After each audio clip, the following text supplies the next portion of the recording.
Party की इस पत्रकार वार्ता में आप सबका स्वागत और अभिनंदन।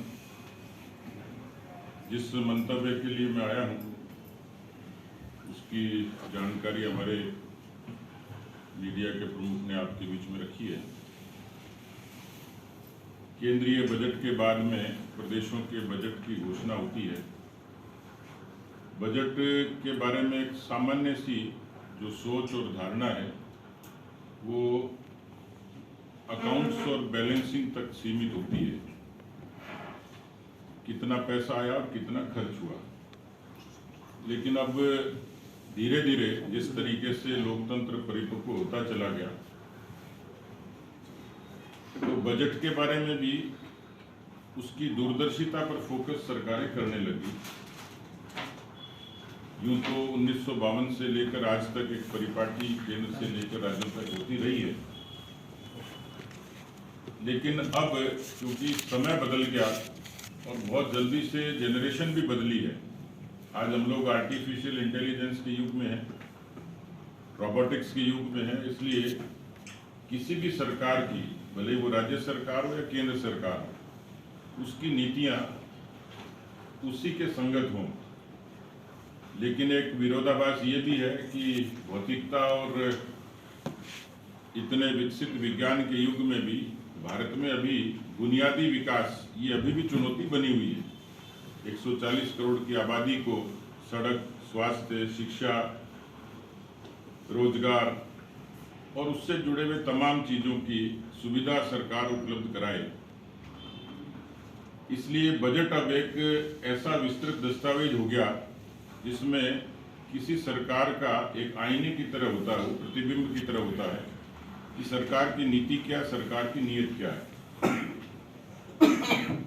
अब जो सरकार ने, केंद्र की सरकार ने बजट रखा, प्रदेश की सरकार ने बजट रखा, उसमें एक बात तो स्पष्ट तौर पर दिखती है कि केंद्र की सरकार जिस दूरदर्शिता के साथ काम कर रही है, और प्रधानमंत्री जी उसका अक्सर उल्लेख करते हैं कि भारत की आज़ादी के जब 100 वर्ष होंगे तो हम लोग भारत को एक विकसित देश का सपना हम लोग देखते हैं। 2047 का 2047 में खड़ा हो। उस सोपान में कुछ चीजें भारत की पिछले 12 वर्षों में जुड़ी हैं। हम लोग कोई समय दुनिया की 11वीं अर्थव्यवस्था होते थे, लेकिन आज मुझे ये कहते हुए प्रसन्नता है कि क्रमिक रूप से भारत आज दुनिया की चौथी बड़ी अर्थव्यवस्था बनी है और हम लोग तीसरी अर्थव्यवस्था के लिए प्रयासरत हैं। उस आर्थिक तरक्की के बीच में राज्यों का भी अपना एक योगदान होता है। राजस्थान का ये जो बजट भजनलाल जी की सरकार ने, वित्त मंत्री प्रिया कुमारी जी ने जो प्रस्तुत किया, उसमें उसकी झलक दिखती है कि 2047 में जब भारत विकसित देश बने उसमें राजस्थान का अहम योगदान। राजस्थान भौगोलिक दृष्टि से बड़ा प्रदेश है और उसमें चुनौतियां बहुत हैं। खासतौर पर बुनियादी विकास की चुनौती क्रमिक रूप से रही है। कुछ समय अनुकूल, परिस्थिति अनुकूल ऐसी चीजें हुई जिसने प्रदेश के और भौतिक विकास को तरक्की दी। उदाहरण के तौर पर प्रधानमंत्री ग्राम सड़क योजना जैसी योजनाओं ने राजस्थान को एक अच्छे रोड नेटवर्क से, गांव से शहरों को जोड़ा। 65,000 किलोमीटर से भी ज्यादा सड़कों का निर्माण उस दौर में वाजपेयी जी ने जो शुरुआत की। नेशनल हाईवेज का डेवलपमेंट हुआ, रेलवे में हुआ। पेयजल अपने आप में एक बड़ी समस्या थी, क्रमिक रूप से उसमें भी कुछ न कुछ सुधार हुआ। स्वास्थ्य की दृष्टि से जो हमारा रूरल हेल्थ है, कोविड के बाद सरकारों ने फोकस करना शुरू किया, उसमें थोड़ा इंप्रूवमेंट हुआ है, लेकिन अभी भी डिमांड बाकी है। तो इस भजनलाल जी की सरकार के इस बजट में एक बात तो साफ दिखती है कि ये बजट हो सकता है आंकड़ों के लिहाज से, सहूलियत के हिसाब से, क्योंकि जब बजट आता है तो लोग ये देखते हैं क्या कम किया, क्या घटाया और क्या दिया। और मुझे लगता है कि ये जो बजट है ये सीधे सीधे इसमें वो दिखता है कि ये बजट 2047 में एक विकसित राजस्थान और विकसित भारत की संकल्पना लिए हुए, और इसलिए बजट में जो मुख्य जो चीज़ें होती हैं उसमें 10 फैक्टर्स पे राजस्थान की सरकार ने फोकस किया है। पहला इंफ्रास्ट्रक्चर, अवसंरचना, जिसकी मैंने उल्लेख किया कि अभी भी उसकी आवश्यकता है। दूसरा, प्रदेश के नागरिक, उनकी एक सामाजिक सुरक्षा, जिसमें बहुत सारे छोटे छोटे कारक होते हैं, और उनके जीवन स्तर में सुधार कैसे हो। इस बजट में सोशल सिक्योरिटी में पेंशन को थोड़ा बहुत बढ़ाने से लेकर घुमंतु जातियों के बच्चे पढ़े कैसे, तो एजुकेशन ऑन व्हील्स, यानी एक छोटी चीज है, किसी के लिए यूँ सामान्य लगती होगी, लेकिन ये सरकार की सोच दिखाता है। इंडस्ट्रियल डेवलपमेंट, हमारे यहाँ निवेश की बहुत सारी संभावनाएं हैं। राजस्थान की सरकार ने राइजिंग राजस्थान के जरिए 35 लाख करोड़ के MOU के प्रोसेस में 8 लाख करोड़ को परिपक्व किया। तो सरकार MSME से लेके, क्योंकि अर्थव्यवस्था में, देश की अर्थव्यवस्था में MSME का 30% योगदान है GDP में, और इस लिहाज से, और लगभग 6 करोड़ MSME है। राजस्थान में भी 25 लाख से ज्यादा MSME का। हमारा औद्योगिक विकास है, उसको गति और तरक्की कैसे मिले, इस पर फोकस है बजट में। हमारा मानव संसाधन और युवा शक्ति, क्योंकि किसी भी प्रदेश की जो वहाँ की जो तरक्की है, वहाँ की जो कम्युनिटी है, उसको ताकत देने के लिए 4 फैक्टर्स पे फोकस अक्सर किया जाता है: महिला, गरीब, किसान और युवा। इसमें मानव संसाधन और युवा शक्ति पे फोकस हुआ है। चिकित्सा, स्वास्थ्य, जैसे मैंने आपको जिक्र किया। पर्यटन राजस्थान के हिसाब से काफ़ी महत्व रखता है, और इसलिए इस बजट में शेखावाटी की हवेलियों के संरक्षण से लेके और डेजर्ट सर्किट को विकसित करने की संकल्पना भी बजट में है। सुशासन और डिजिटल प्रशासन, जो मैंने कहा कि सरकार की सोच को ही दिखाता है कि आर्टिफिशियल इंटेलिजेंस के जरिए खेती में नवाचार कैसे हो, इस पर भी फोकस है। खेती में सुधार, उसी 10 फैक्टर्स जो बताए सरकार ने। ग्रीन बजट, जिसमें आज की आवश्यकता है कि पर्यावरण के संरक्षण को और प्रदूषण की चुनौतियों को निपटने के लिए सरकारें करें क्या। और टैक्स रिफॉर्म्स, लोगों को करों का बोझ भी ज़्यादा नहीं लगे, टैक्स का कलेक्शन ठीक हो और वो इकोनॉमी को बूस्ट करें। कुल मिलाकर इन 10 बातों पर थी। तो इस बजट की जो विशेषताएं, जो कल मुख्यमंत्री जी ने भी अपने प्रेस ब्रीफिंग में जिसका इंडिकेशन किया था बाकी लोगों के जरिए, हालांकि आप लोग बहुत कुछ उस पर लिख चुके हैं, लेकिन इस बजट की एक बड़ी खूबी यह है कि ये अब तक का सबसे बड़े आकार का बजट है। 6,10,956 करोड़ रुपए का ये बजट है, जो पिछले बजट की तुलना में 41% ज्यादा है। इसी तरीके से ग्रेजुअली, कोई समय था जब आज से 10 वर्ष पहले राजस्थान के प्रति व्यक्ति की आय 1.7 लाख होती थी, आज 2.2 लाख से भी ज्यादा होगी। जो मैंने इंफ्रास्ट्रक्चर का जिक्र किया, उसमें सर्वाधिक निवेश पूंजीगत व्यय राजस्थान की सरकार करेगी, जो होगा 53,978 करोड़ रुपए, इसका प्रावधान है। चिकित्सा और स्वास्थ्य में भी 32,000 करोड़ का व्यय राजस्थान की सरकार करेगी। शिक्षा, क्योंकि हम लोग मानते हैं कि एक बुनियाद है और उस पर आजकल फोकस है, 69,000 करोड़ रुपए का प्रावधान इसमें किया गया है। कृषि में सर्वाधिक, क्योंकि कोविड के दौरान भी खेती एक अकेला सेक्टर था जिसमें लगभग 3% की वृद्धि उस समय बरकरार थी, जिसने योगदान दिया उस समय की अर्थव्यवस्था में। इसलिए खेती पर फोकस किया। 1,19,408 करोड़ रुपए का प्रदान खेती में किया गया, जो पिछले साल से 7% ज्यादा है। मैंने ग्रीन बजट का उल्लेख किया, जिसमें 33,000 करोड़ रुपए का इसमें कहा गया है इस सरकार। नौजवानों के लिए, क्योंकि हमारे यहाँ अक्सर पिछली सरकार इस बात के लिए बदनाम थी कि 19 पेपर लीक ने और कांग्रेस पार्टी की उस मौजूदा सरकार को अपने आप में राजस्थान के नौजवानों के लिए सपने जो तोड़ने जैसा काम था। तो इस बार प्रतियोगी परीक्षाओं को पारदर्शी और बेहतर तरीके से करें, तो इसमें राजस्थान स्टेट टेस्टिंग एजेंसी, जो हमारी NTA है, नेशनल टेस्टिंग एजेंसी, उसी की तर्ज पर जिसको पहले नरेगा कहते थे, अब जीराम जी हो गया। जीराम जी में भी 4000 करोड़ रुपए का प्रावधान सरकार ने इसमें किया है। महिलाओं को खास तौर पर अच्छी बात यह है कि दूसरे प्रदेशों की सरकारें भी, केंद्र की सरकार भी, लेकिन राजस्थान की सरकार ने लखपति दीदी से भी आगे जो गांव की महिलाएं हैं उनमें, और खासतौर पर हमारे जो सेल्फ हेल्प ग्रुप हैं उनको ताकत देने के लिए उनकी ऋण सीमा को 1 करोड़ तक कर दिया, और जो लखपति दीदी हैं उस सीमा को भी 1.5 करोड़ तक कर दिया। कर्मचारियों के लिए उनके वेतनमान से लेकर उनकी अपनी समस्याओं के समाधान, उनको सुनवाई और निराकरण, इसके लिए एक समिति का प्रावधान इसमें कहा है, जो उस समिति के बाद में शेखावाटी में यमुना जल की अक्सर चर्चा होती है, 32,000 करोड़ रुपए का उसमें प्रावधान किया है। जल जीवन मिशन, क्योंकि पिछली सरकार, जब केंद्र की सरकार ने 47,000 करोड़ रुपए का प्रावधान किया, लेकिन उस समय की मौजूदा कांग्रेस पार्टी की सरकार के दौरान, और बाद में कालांतर में तो वो चीजें उजागर हो गई, उस समय के तत्कालीन जल संसाधन मंत्री को जेल जाना पड़ा, चीफ इंजीनियर को जेल जाना पड़ा, ठेकेदार को जेल जाना पड़ा।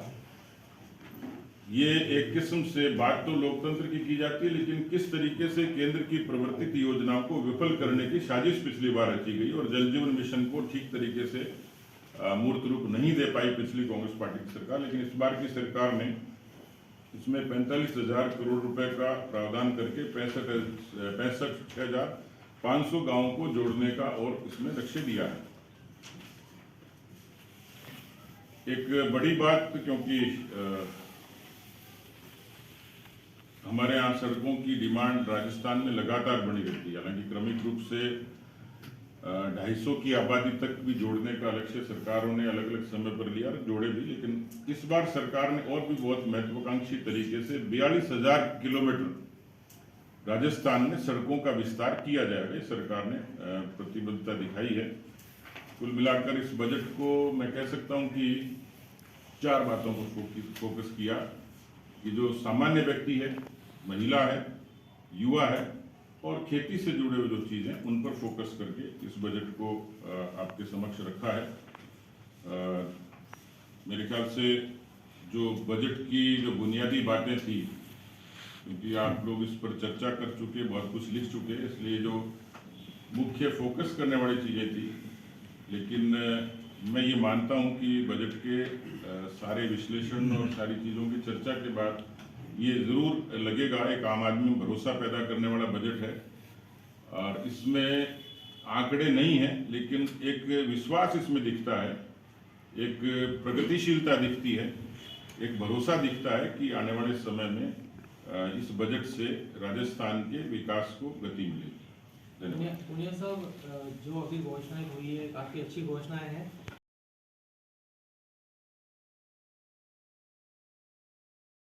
दोनों बजट और सरकार का जो अपना संकल्प पत्र था, उसको जो जितना मैं पढ़ पाया, जितना समझ पाया, और जो मुख्यमंत्री जी ने भी उसको दोहराया,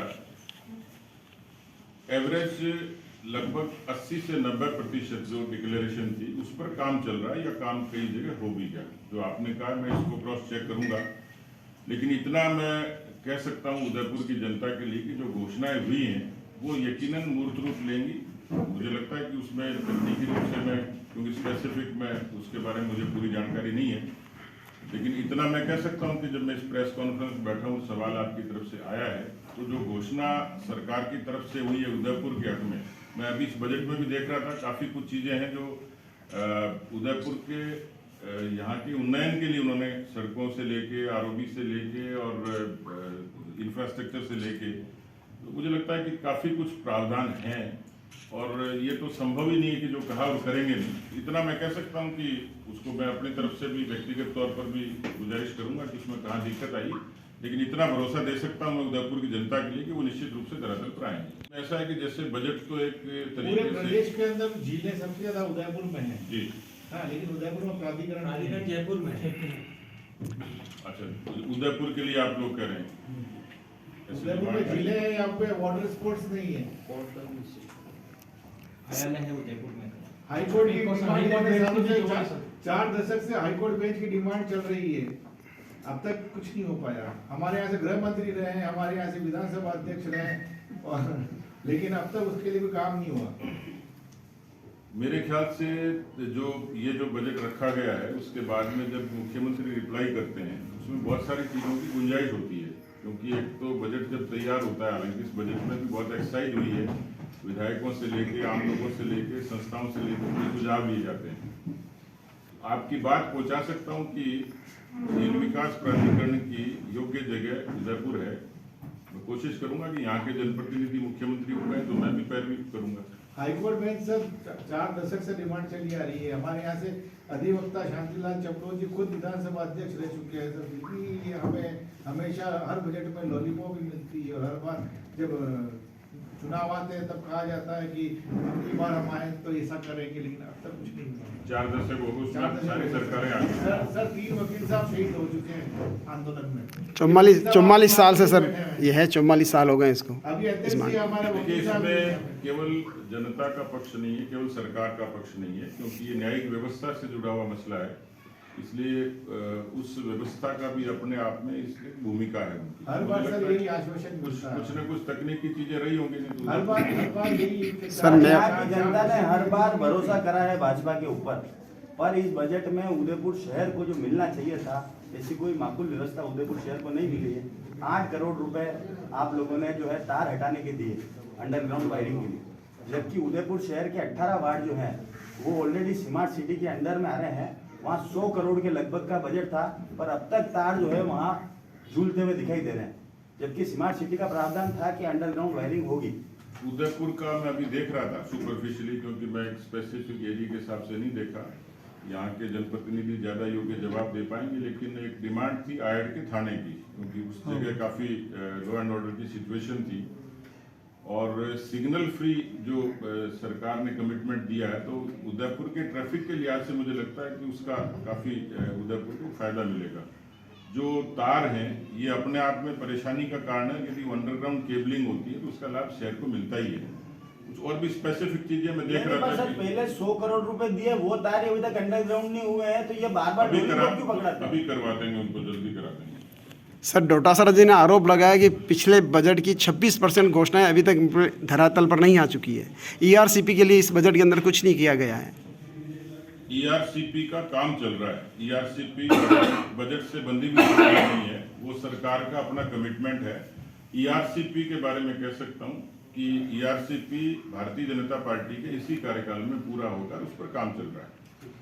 आयड को लेकर, आयड नदी को लेकर वेनिस नदी बनाने का सपना था गुलाब जी का, और गुलाब जी बिल्कुल पुरोधा रहे हैं भाजपा मेवाड़ के, उसके बावजूद आयड नदी के लिए कोई घोषणा नहीं हुई, सिर्फ आयड थाना बना दिया गया और आयड की पुलिया को चौड़ा करने का वादा किया गया। मतलब आयड सरकार की आदत में तो आनी शुरू हो गई, हो सकता है आगे आ जाए, थाने से शुरू हुई या नदी में गाड़ी।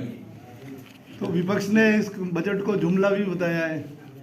देखो, ये तो एक फिक्स सी, मेरे ख्याल से कांग्रेस के लोग रात को स्टेटमेंट टाइप करके सोते होंगे कल बजट आएगा इसकी विरोध करना है।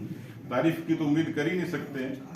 ये तो एक परिपाटी है जिसको पूरा किया है, लेकिन मेरे ख्याल से बजट के आंकड़ों से लेके बजट की प्रतिबद्धता तक अशोक गहलोत सरकार ने 5 बजट पेश किए थे, उसकी तुलना करें तो आकार से भी, प्रतिबद्धता से भी और क्रियान्विति के तौर पर भी इस बजट में काफी कुछ ऐसी चीजें हैं जिससे कांग्रेस के तुलना तरीके से इस बजट में राजस्थान की जनता के हक के लिए बहुत सारी चीजें हैं। उनका काम विरोध करना है, अच्छी तरीके से करें, तार्किक तरीके से करें, सदन में करें, सदन के बाहर करें। लेकिन मुझे तो आज तक कांग्रेस का कोई आदमी किसी मुद्दे पर सड़क पर संघर्ष करते हुए नहीं दिखा। पर मुझे लगता है कि बयान के आगे कांग्रेस की आंदोलन की सोच है नहीं। सर खोखला और दिशाहीन बताया बजट को विपक्ष ने, खुद के लिए बताया हुआ। सर वो बता रहे हैं डबल इंजन की सरकार नहीं, ट्रबल इंजन की सरकार है। ट्रिपल इंजन की सरकार कंपैरिजन करेंगे तो हम उनसे बेहतर हैं, संगठन के नाते भी बेहतर हैं, सरकार के नाते भी है और क्रियान्विति के नाते भी है। घुमंतु जाति के लिए आपने कहा कि भाई सरकार ने बहुत सारी घोषणाएं करी, पर आपकी कार्यशैली के लिए आप जाने जाते हैं। आपसे एक निवेदन था कि अरावली के संरक्षण को लेकर राज्य सरकार जिस तरह से कटिबद्ध है, पर अभी भी यहाँ पर अरावली का खनन जो है वो खुलेआम चल रहा है। दरअसल इसमें जो अधिकारियों का संरक्षण उन्हें प्राप्त है। इस बजट में अरावली के साथ साथ फेंसिंग के लिए सरकार ने करोड़ों रुपए का प्रावधान किया, नंबर 1। दूसरा, बजट में इस बात का उल्लेख है कि अरावली से संबंधित जितने मसले हैं उसमें इलीगल माइनिंग भी शामिल है, उसको सरकार प्राथमिकता से और उसको प्रायोरिटी पे लेके उस पर काम करेगी। ये बजट में इसका उल्लेख है स्पष्ट तौर पर, अरावली का नाम लेकर है। आपसे वचन चाहते हैं कि अरावली के संरक्षण के लिए आप आगे आएंगे? मैं अरावली के नहीं, पर्यावरण के, राजस्थान के संरक्षण के लिए बिल्कुल सहमत हूँ। इसमें जो लोग काम कर रहे हैं, सरकार भी पूरी प्रतिबद्धता से कर रही है, हम लोग भी उसमें पूरे तरीके से, अच्छे तरीके से मिलकर काम करेंगे। द कलर्स 18 उदयपुर न्यूज़ को सब्सक्राइब करें और हमेशा अपडेट रहिए।